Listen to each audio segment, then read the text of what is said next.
Resurrection Day. So napakaganda ng ituturo ko, Resurrection.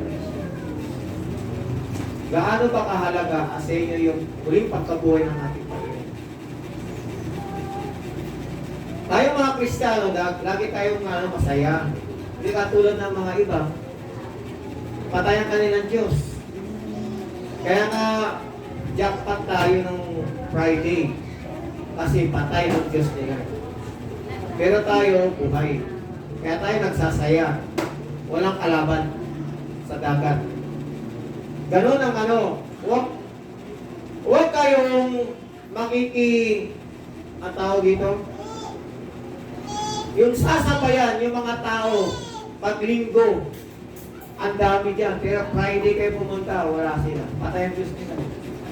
Bawal sa kanila ang mga mamasyal, maligo. Yun tayo. Amen? Amen? Amen. Meron ba akong kausap? Amen. Thank you, Lord. Mukhang meron pa kayong mga jet lag. Ako nahilo ako na parang kulang sa tulog. Kulang ako sa tulog.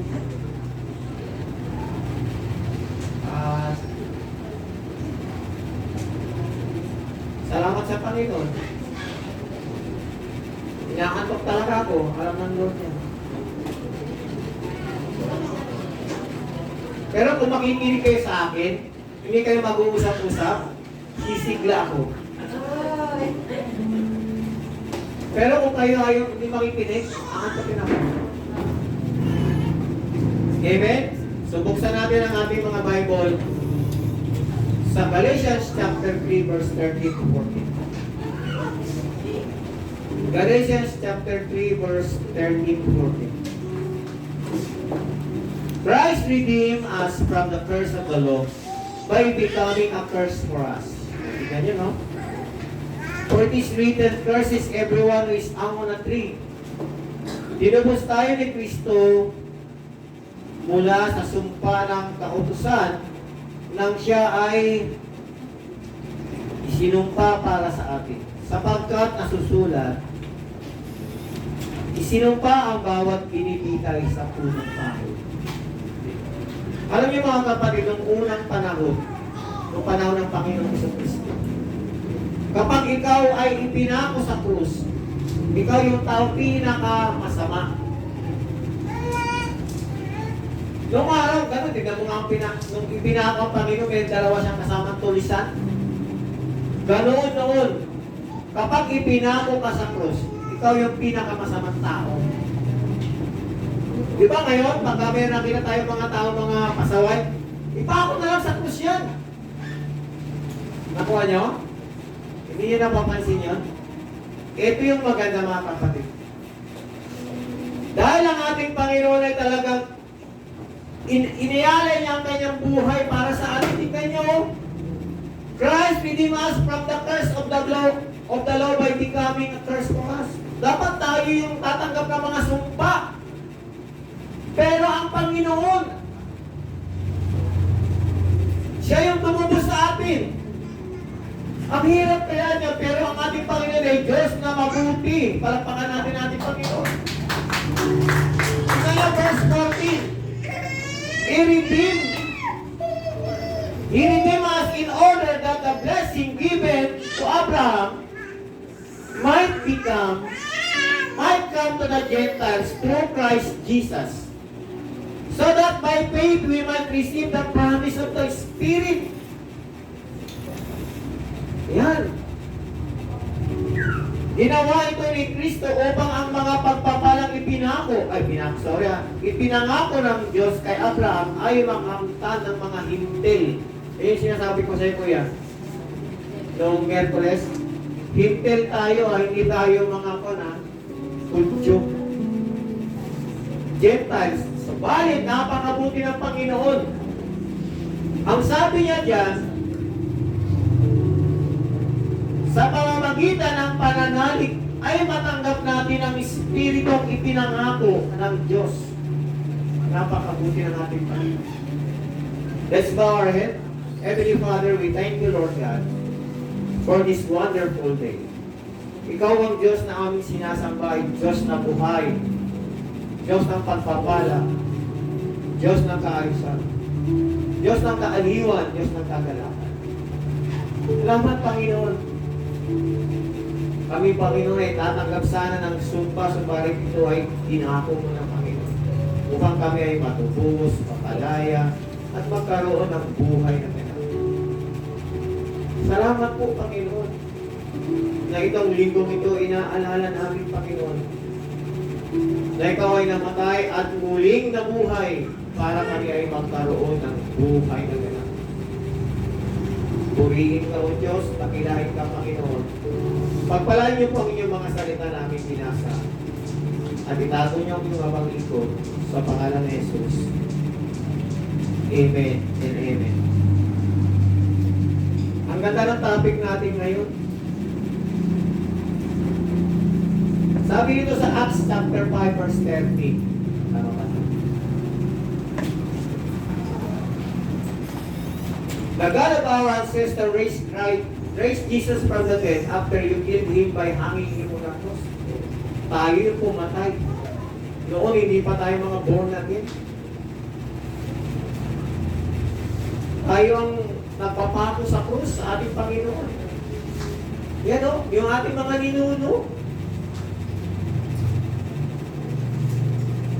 Isipin niyo yun, ipinako siya ang Diyos ng ating mga ninuno ay muling bumuhay kay Jesus na pinatay ninyo nang siya ay inyong ipinako sa krus. 1 Peter chapter 2 verse 24, ito yung lagi kong ini-claim, ito yung lagi kong dinideclare. He personally carried our sins in His body on the cross so that we can be dead to sin and live for what is right. By His wound, we are healed. Mga kapatid, kung kayo may mga karamdaman, yan ang i-claim ninyo. Subok na subok ko na yan. Pag merong sakit sa inyong pamilya, i-claim nyo yan. Pag may sakit sa inyong, may sakit ang inyong anak, i-claim nyo yan. Pag may sakit ka, i-claim mo yan. Huwag ka na magtawag ng pastor. Halimbawa, ikaw may sakit ka, ikaw mismo, Panginoon. Sa pamamagitan ng iyong mga sugat, ako ay gumaling. In Jesus' name, umalis ka dyan. Sakit sa tiyan, sakit sa ulo, mayroon yung sakit na yan. Sakit sa puso, sakit sa bulsa, umalis ka dyan. Tutusan ninyo. Pero sabi ko, by His wound you are healed. Tinubos na tayo ng Panginoon. Kaya dapat panghawakan natin yung sinasabi ng Biblia. Amen? Tinutukoy ni Apostol Pablo, ang punong kahoy, ito ay relate to the cross. Kung saan namatay ang ating Panginoong Jesucristo, isipin nyo, hindi alintana na kaihiyan sa krus ang ginawa ng ating Panginoon. Kaya nga siya nilalait-lait. Inaalipusta. Diba nakita niyo ang ating Panginoon, dinudurahan, sinasampal, nilagyan ng koronang tinik. Grabe, hinubalan pa. Tapos ipapako sa krus. Dito pinarusahan ang pinakamasamang tao. At dito rin ginagawa ang mga nakakahiyang parusa o kaparusahan sa tao. Ito ang maganda, mga kapatid, ito yung good news. Ngunit dito sa krus, nakatago ang kaligtasan ng tao. Kaya malapit ang Panginoon dito. Palakpakan natin ang ating Panginoon. Sumpa sa tingin ng tao, pero ang good news, ang kaligtasan ng tao ay nakatago dyan sa krus na yan. Amen? So ito yung ating title, The Power of the Cross. Mga kapatid, napakalaga lagi niyong mumuli-muliin ang krus. Yung iba, ay nako, dala-dala ko na naman ang krus. Tama rin yun.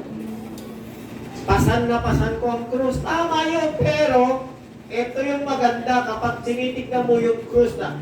At ang ginawa ng Panginoon, positibo to. Meron kang buhay na walang hanggan. From curse to blessing. 3 powerful. Gumalaw ah. Ano yun? Baka maano niya. Sige. Wala. Wala, nawala. May nagalaw.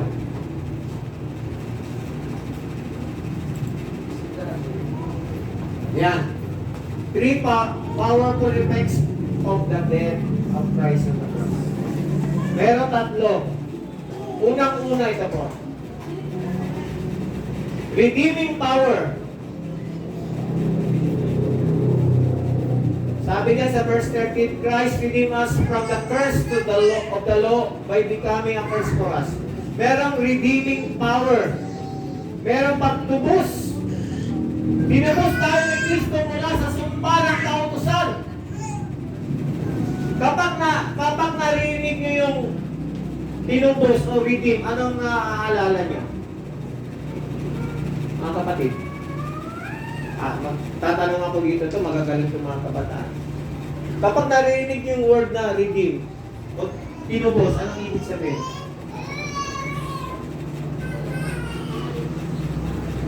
You know, redeem. Redemption. Redeem. Anong ibig sabihin? Tinubos. Anong ibig sabihin yan? Dito. Ha? Ano na? Salvation. Dito. Murag. Someone nga back ko. Okay. So, bibigyan ko ka. Redeeming. Kung kayo pupunta sa bahay sanglaan, anong ginagawa nyo? Meron kayo sinangla. Ano gagawin mo ngayon? Tinubos mo. Tutubusin mo, di ba? So yan, redeeming power. Tayo ay nakasanla kay Satanas. Dahil sa mga kasalanan natin, nakasanla tayo kay Satanas. Ang ginawa ng Panginoon, tinubos tayo. Ako natin. Kaya nga magpupunta ka ng bahay sanglaan, at Tagalog ng po siya, bahay sanglaan. Tama ba, Emil? Tagalog ng konsya? Sanglaan, pero bahay sanglaan. So, redeeming power, tinubos tayo ng Panginoon. Ako at kayo, tayong lahat, tinubos ng Diyos. Bakit? Nakasanla tayo kay Satanas eh. Yun ang ginawa ng ating Panginoon. Sa krus, nagkaroon ng pagtutubos ng isang bagay na matagal nang nakasanla. Kaya yun ang ginawa ng ating Panginoon. Tayo ay naisanla sa kamay ni Satanas at hindi nang ihinayang ang demonyo. Nadali ng tao sa kapahamakan. Bakit sa manghihinayang? Ito yung pangunahing goal ni Satanas, John 10:10. Naparito ang magnanakaw upang pumatay, magwasak, at magnakaw. Naparito ang magnanakaw upang magnakaw, pumatay, at magwasak. Bakit siya manghihinayang sa atin? Gusto niya mapasama sa kanyang kaharian. Dahil sa lugar kung saan nabibilang sa lugar ng impyerno. Sa dagat-dagatang apoy kung saan naglalagablab na asopre. Hindi siya manghihinayang sa iyo, kapatid, sa akin. Kaya nga napakabuti ng ating Panginoon dahil tinubos tayo. Amen? Palakpakan natin ang ating Panginoon. Ang tanging paraan upang maialis ang tao sa pagkakasala ay ang dugo ng isang malinis na tupa. Precious blood ng ating Panginoon. Hindi pwedeng dugo ng hayop. Kundi ang dugo ng Panginoon ang inialay para tayo ay maalis sa sumpa. Ito'y alay at ang dugo nito ay sapat na upang bayaran ang presyo ng pagkakasala natin sa kasalanan. Dito papasok ang pagtutubos o redemption. Sa krus lang mauubos ang dugo ng taong ipapako sa krus. At yan ang dahilan kung bakit namatay si Jesus sa isang panahon na ipinako ang kriminal sa cross at uubusin ang gusto ang kanyang dugo. Sino sa inyo nakapanood ng ano? Yung binirect ni ano? Mel Gibson. Anong title na? Passion? Passion for Christ? Pinapanood niyo ba yun? O hindi na kayo nanonood? Ako nga. Ito si Emil pala. Nung Sunday ba yun? Hindi. Yun ba pumunta rito? Si Ate Silin. Nung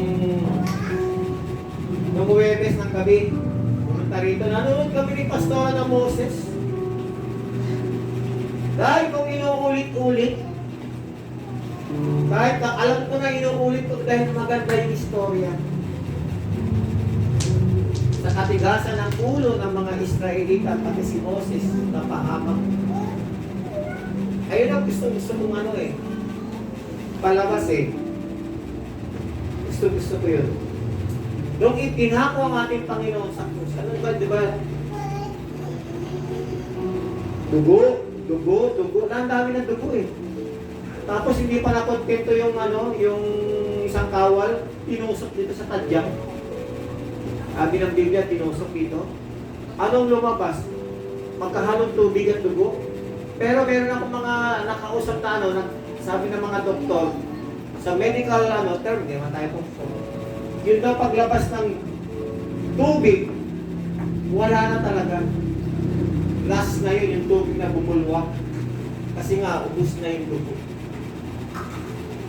At yun ang pinakamatindi, lumabas tubig na. Grabe yung ginawa ng tao, ng mga kawal noon kayo sa ating Panginoon. Isipin mo kapatid, hindi mo na pag-aari ang sarili mo, pero kung mabuhay tayo, para pag-aari natin yung ating buhay, yung sarili. Tinubos tayo, mayroong magmamay-ari sa atin. At tandaan natin yan. Huwag tayo mamuhay ng atin, ang okay lang ako. Hindi pwedeng idyo, hindi. Kung mamatay sa Panginoon, kung mabuhay sa Panginoon. Amen? Yan ang dahilan kaya nga namatay ang ating Panginoon na pako sa krus. Number 2. Removing power. Christ redeemed us from the curse of the law. Hindi ko alam kung meron dyan. Sorry. Wala na. Removing power. Christ redeemed us from the curse of the law by becoming a curse for us. Yan. Ang mga pinapako sa cross ay ang mga isinumpa. Ngayon, pagka pinako ka sa cross, ewan ko lang. Meron yung mga pinapako, tuwing Holy Week, meron 32 years na ginagawa. Yung kanyang kamay, butas na yun eh. Wala nang tama yun, may butas na yun, teklat na yun. Kaya taon-taon pinapako siya doon. May nakatali dito. Dahil yung pag kayo ay sumabit pa rin, masasaktan kayo. At tignan nyo yung kalukuhan ng mga tao. May nakita kayo sa Facebook na nag-viral. At binalita pa nga sa Gmail. Sino nakapanood nun? Yung pinalo ng 2-4-2. Hindi nyo napanood sa Facebook? Hindi nyo napanood? Yung mga ginawa pa na, di ba meron nagpapapako, di ba, inahampas-ampas, dala-dala yung cross? Nakasuwan pa nga yung pumalo eh. Ginawang kalulukuhan pa, pero magkamag-anak na yun. Yung natumba na nga yung nagbibigpig ng cross, inampas pa ng 2-4-2, pero hindi siya kasali na kawal. Audience lang. Nakialam ba? Ang kulit ba? Dinasaktan yung tao, nakasuwan yun. Tignan nyo yung ginagawa ng demonyo na kalukuhan sa talas. Nakakatawan tignan, no? Pero, hindi masaya. Grabe. Hindi nyo pala napanood yun. Ang isang kalaban ng tao sa mundo ay isang bagay na hindi nakikita pero nararamdaman ng bangis. Ano yun? Sumpa. Kalaban natin yan. Kalaban natin yan. Yung sumpa na yan, ang hirap kaya niyan, pag hindi ka Kristiyano, sinumpa ka. Meron akong kasama sa church sa Manila, buong pamilya niya mula lolo. Sinumpa yung lolo. Yung anak, yung tatay. Anak niya, di ba? Ganun na rin ang style, yung mga anak niya, mga kapatira natin sa Manila, 4 na lalaki. Puro ganun. Pag nasa simbahan, medyo okay. Ang problema natin sa mga kapatira natin yun, mga lalaki sila. Habang nag-hallelujah kami, nakakantaan. Tinataas niya yung damit niya, gaganon-ganon niya yung suso niya lalaki. Kaya sasawayin siya ng mga kapatira. Meron pa nga minsan, nagba-Bible study kami. May bago kami nakasama, laking tao. Bago lang siya. Habang nagba-Bible study kami, gumanon yung kamay nung yung kapatiran. Kaharap niya yung malaking tao. Mag-aaway na eh. Kala nga, bakla ba? May baril pa. Tala yung bago. Yawan na. Pero yun, namatay talaga po na talaga. May isa na lang ang naiwan sa 4 na yun. Sa 2, 3. 2 na lang. 3 yung namatay. Yung isa, naglalakad. Di alam kung nasa tinanong mo. Yung isa nasa church. Asawa ng ating 4. Hindi okay yun. Pero pagka sinumpong, pag tinanong mo, kumusta ka na? Ito, may sakit ako. Pag tuloy nakikita kami, kumusta ka na? Ito, may sakit ako. Lagi na lang binibitaw, lagi na lang pinagpipre. Sabi mo, magaling ka. Hindi, may sakit ako. Sumpa yun.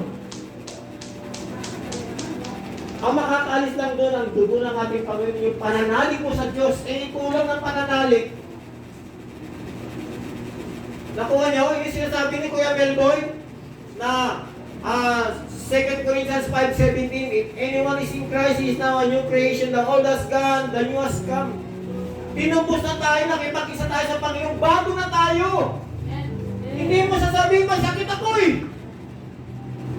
Kung ano yung binibitawan mo, yun yung nangyayari sa buhay mo. Kaya mahirap ako. Mahirap ka talaga. Hindi nga, hindi ito biro-biro. Hindi ako nagbibiro sa inyo. Kung ano yung binibitawan mo, pag meron ka, kumusta ka, ito naghihirap. Talaga maghihirap ang buhay mo. Huwag kayo magbitaw ng mga nahihirapan ako. Ito, sa biyaya ng Diyos, nakakaalman pa kami. Gano'n hindi mo, mahirap ako eh. Kung hindi pwedeng sabihin mo sa kapatiran mo, mas maganda, ito, mayaman ako. O praise God, mayaman ako sa pananampalataya. Bakit masama ba sabihin? Hello? Huwag na kayo magsabi na, ito, naghihirap ako, ito ang lisod ang pinabuhi, ang problema, andyan yan lagi talagang andyan ang problema, hindi nawawala. Hindi nawawala ang problema, meron na meron. Pag ito na-solve ngayon, bukas meron na naman mas mataas na problema. Tatandaan niyo yung mga kapatid. Pero merong removing power. Tinanggal na ng Panginoon ng mga bagay na yan. Sumpa raw ang taong binitin sa krus, ay sa kahoy, versus everyone who hung on a tree. Sa makatuwid, daroon sa krus ang sumpa ng tao. Ang krus ay simbolo ng sumpa ng tao. Kaya hindi mapipigil ni Pedro na pumunta si Jesus sa lugar ng sumpa. Kaya siya ay sinumpa sa lugar ng sumpa. Puro sumpa, marinig nyo. Yung krus, upang ipawalang bisa ang sumpa ng tao. Magbibigay ako sa inyo ng illustration. Ang pinakamabisang pagkamot sa kamandag sa pagkakatuklaw ng isang ahas ay elemento din ng sa ahas din. Halimbawa, ikaw Ross, no? Tinukla ka ng ano? Tinuklaw ka ng ahas. Ano yung ginagawa?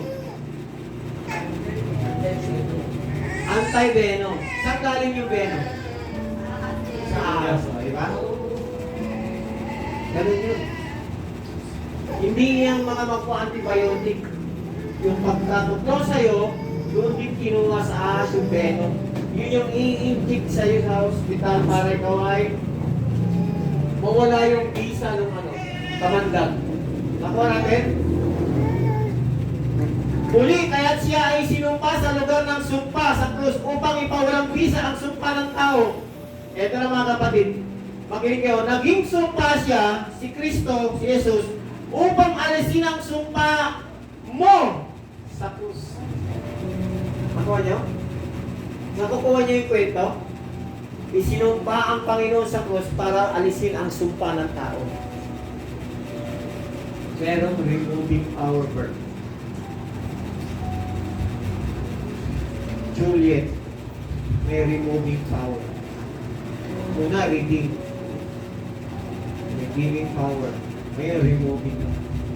Tinubos ka na, ngayon inalis na. Wala yan na tayo. Kaya kapag kayo tinatanong, maging positibo kayo. Kumusta? Huwag naman yan. Kumusta na? Ako ragihan ko. Naman na ito na pinabuhay. Ako ragihan ko. Wala bang pagbabago? Eto, gumagawa po. Ito yung mayaman. Para masabihin nyo, ito mo ulat. Ito, ang laki ng pananampalataya sa Diyos. Ito, binabago ako ng huwag na kayo magbanggit ng mga problema. Kumusta? Ang dami kong problema.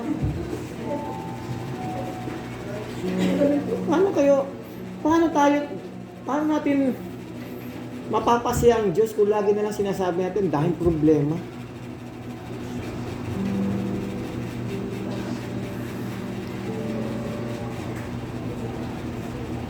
Babae, lalaki. Wow. Guwapa. Brad, dapat ah. Guwapa. Removing power. Venom mo mga kapatid, from curse to blessing. Pag nakita ang krus, matatakot ang mga tao, manginginig sa takot. Takot nakita yung krus. Ngunit sa krus, nagkabayaran ang nang inihinging bayad sa kasalanan ng tao. Ang isang bagay na labis na kinatatakutan ay magiging palatandaan ng magandang bagay na parating sa ating buhay. Hallelujah. Palakpakan natin ang ating Panginoon. Number 3. Ano ba yun? Tinubos, redeeming, di ba? Nag-isanla tayo, tinubos na, tapos removing, tinanggal na. Ano naman yung pangatlong power? Receiving power. Bakit ang bagal? Yun. Receiving power. He redeemed us. Yan, nakalagay na dyan, oh.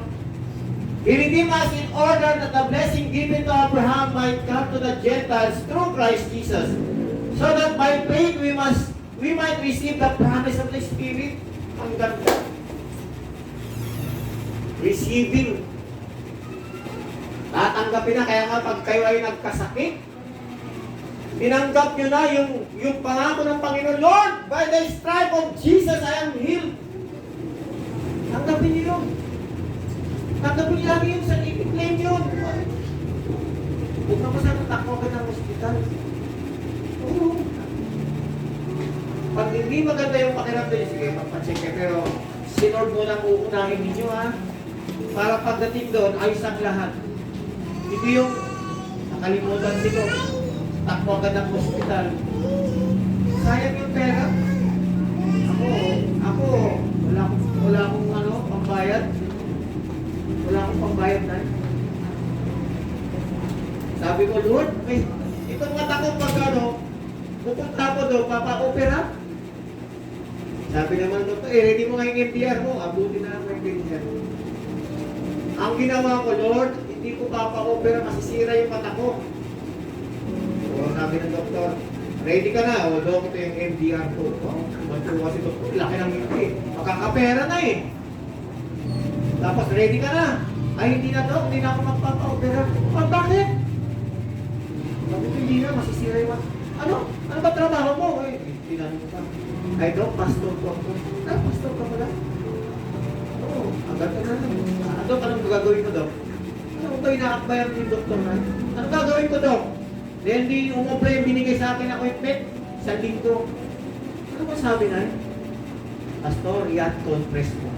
Still, hot compress lang, oh. Nadali, tanggal yung buko sa mata kong laki.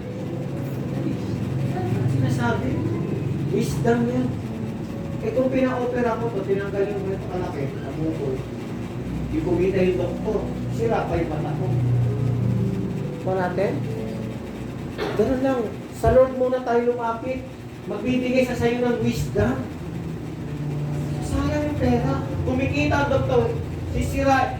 Kapag nasira pa yung mata mo, anong pakialam? Hindi, bumalik ka sa kanya, gamot mo pa. Ganyan yung iba, pero hindi naman lahat ang doktor. Di ba mga kapatid? Hindi lahat. Eto na. Ang sabi niya, receiving power. Eto. We are all able to receive greater blessing from God. Sino sa inyo ang ready na ma-receive yan? May kakayanan na daw tayo na tanggapin ang mga pagpapala tulad ng pagtanggap ni Abraham. He was nailed alive to a tree and left there to die. But by dying on the cross, Jesus Christ bore the curse for us so that now the believers is no longer under the curse. The blessings of Abraham is now ours through faith in Christ Jesus.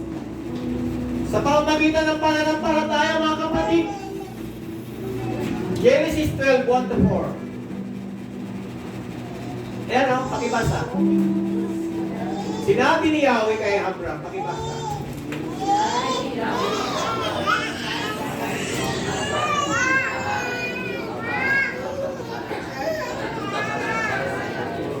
Sa'yo. 2. Maramihin ko ang anak na ako.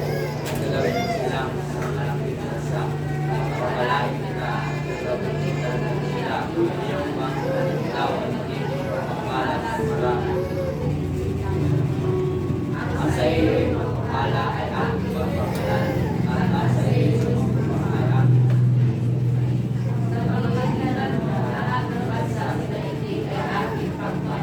Tandaan niyo mga kapatid, ang ganda ng pagkakasabi dyan sa 3. Ang lahat, sabi dyan, ang sa'yo'y magpapala ay aking ay aking pagpapalay.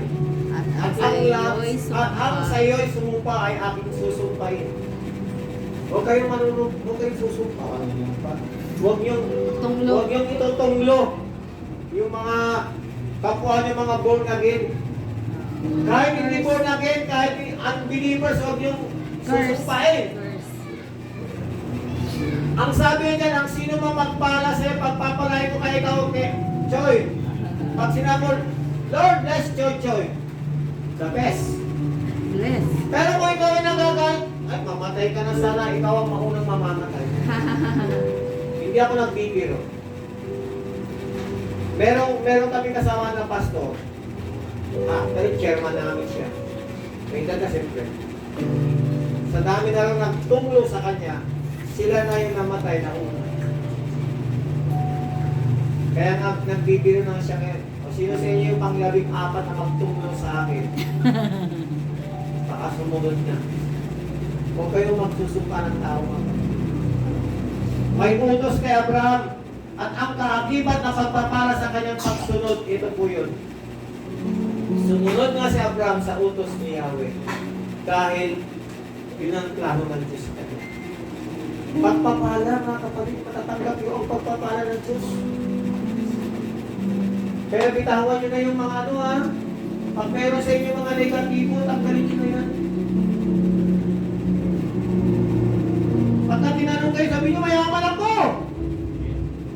Natatakot kayo magsabi ng mayaman. Baka hingian, baka tangan. Ha? Yun, isa yun eh. Baka utangan.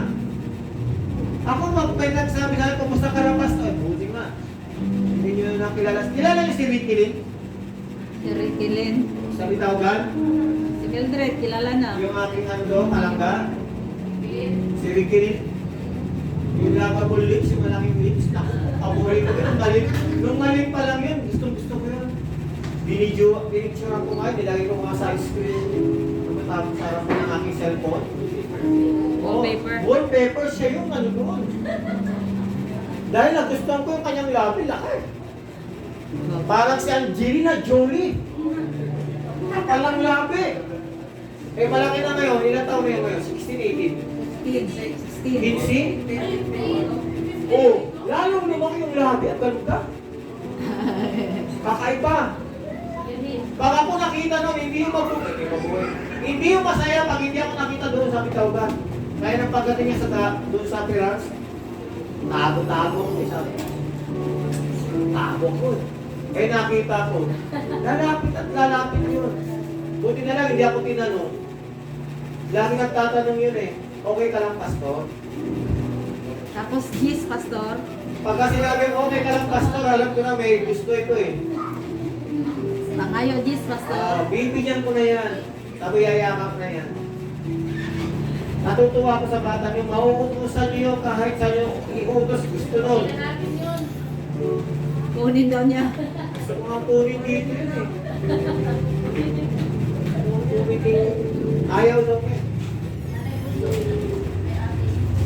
So ito na mga kapatid, ang pagsunod sa Panginoon, yun ang susi ng pagpapala.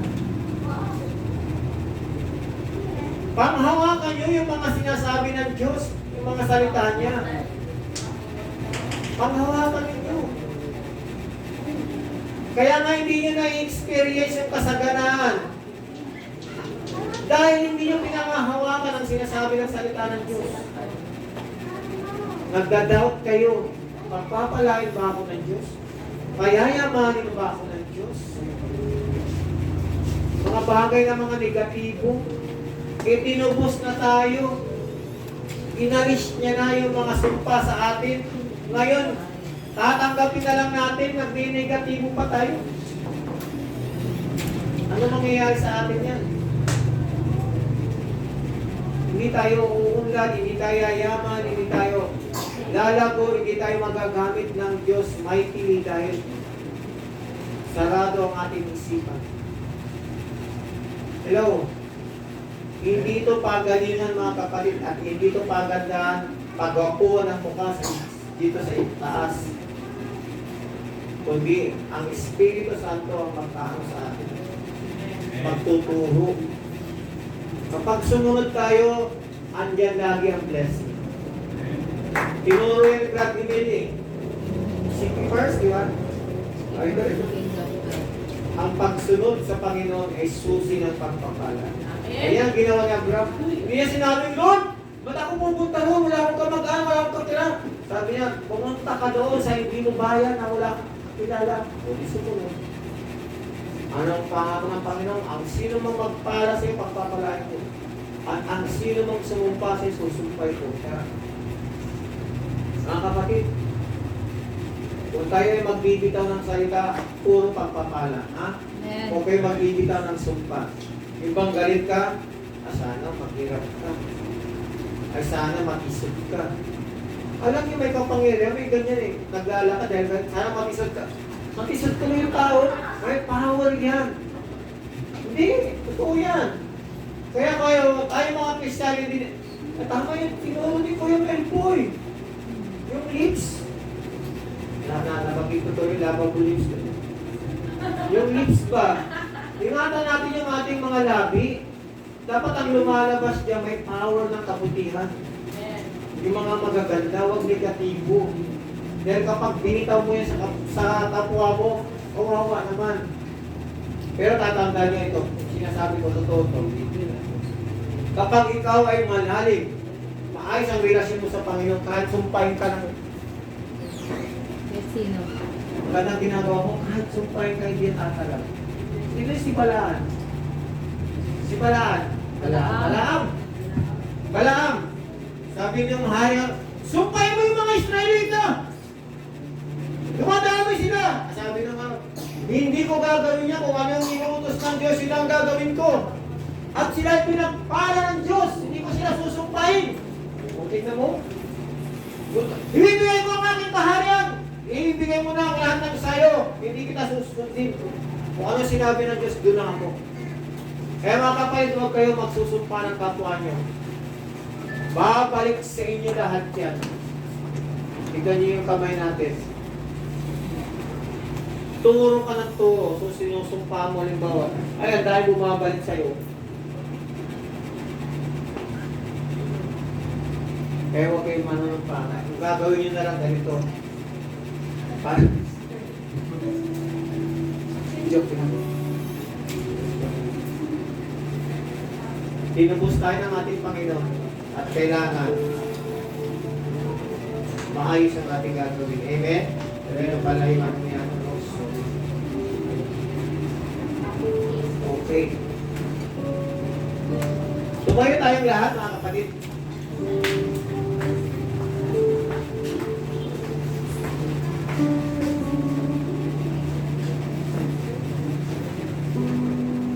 Who wants to experience the power of the cross today?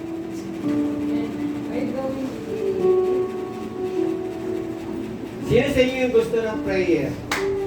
Sino gusto sa inyo magpa-pray? Trabaho? Teka, puro born again, wala pa rito unbelievers? Okay.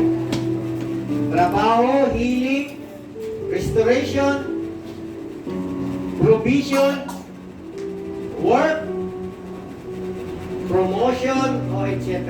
Sino gusto sa inyo magpa-pray? Provision, ano yun? Trabaho, restoration, may kapangyarihan mga kapatid. There is power in the name of Jesus. There is power in the name of Jesus. There is power in the name of Jesus. Gagamitin niyo lagi yan. There is power. Pag narinig ng kaaway ang pangalan ni Jesus, nangangatal na yan, nanginginig na yan. Pag sinabi mong Jesus, nangangatal si Satanas. Eh, huwag kayo matakot. Bangkitin niyo lang ang pangalan. There is power in the name of Jesus. By the blood of Jesus, I am healed. Pag walang pagbububo ng dugo, wala tayong kapatawaran. Pinubos tayo ng Panginoon. Hallelujah. Pura bakanda rabaya shanda rabakanda. Pura bakanda rabaya shanda.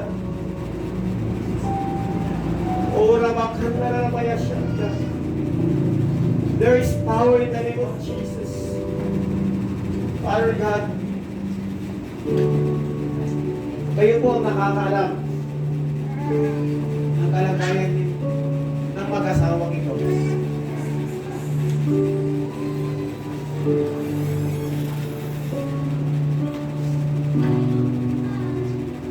Sa oras na ito, O Diyos,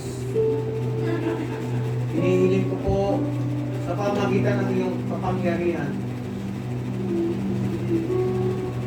gamitin yung Panginoon ng mag-asawa upang maranasan nila na mayroon Diyos na nagbibigay ng kalakasan, katagumpayan. Hindi lamang sa mga katagumpayan, kundi hindi sila ng karunungan. Paano nila itataguyod ang kanilang sambahayan. Masaganahin niyo po ang dalawang ito.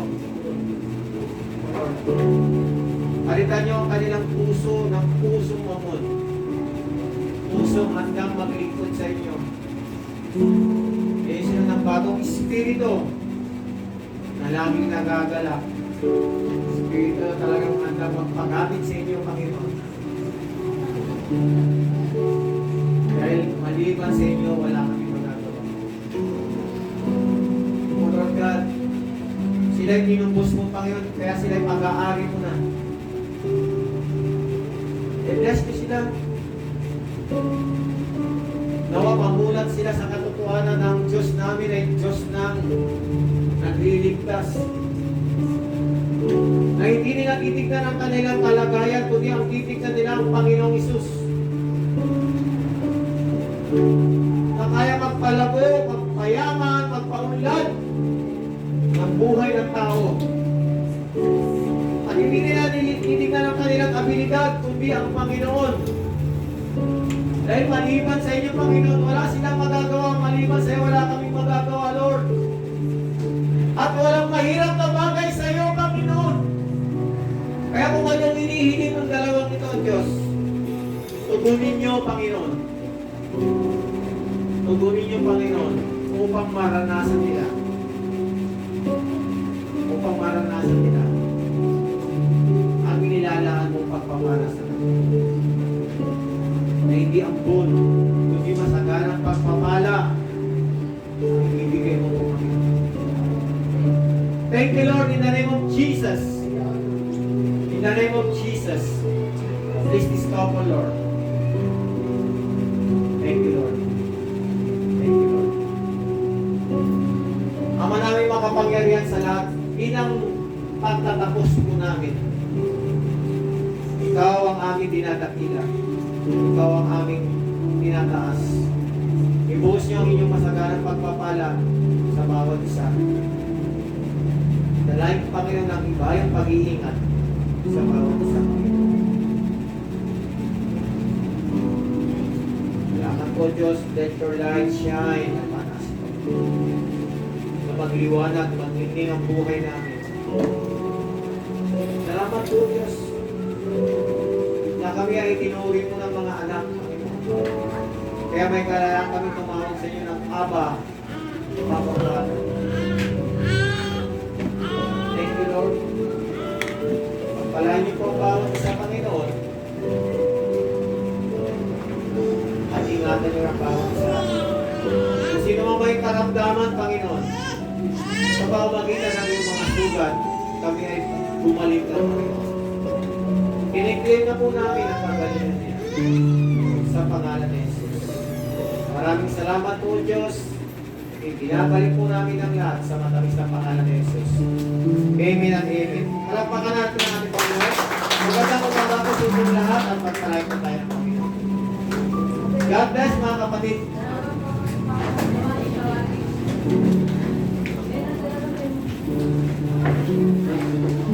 Ako si Jenna.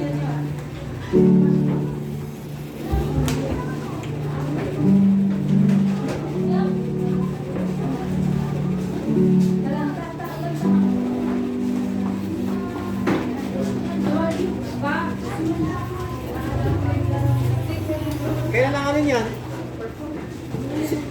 Sabay niyo yung ano niya. Okay na.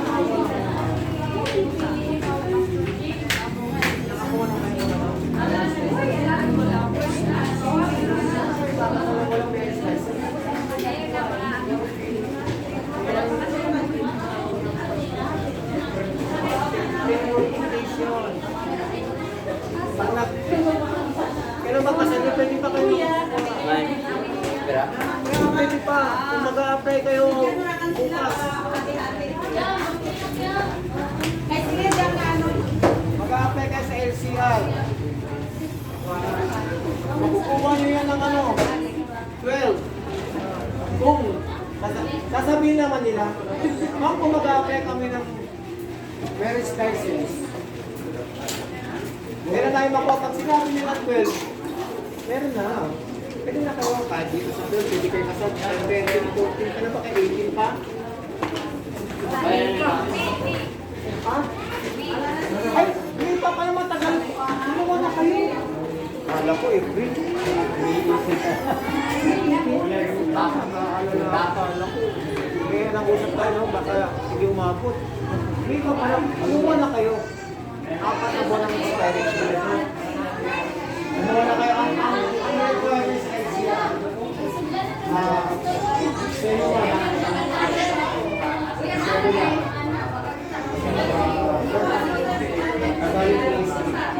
Yun yan. Kung wala kayo ng birth certificate,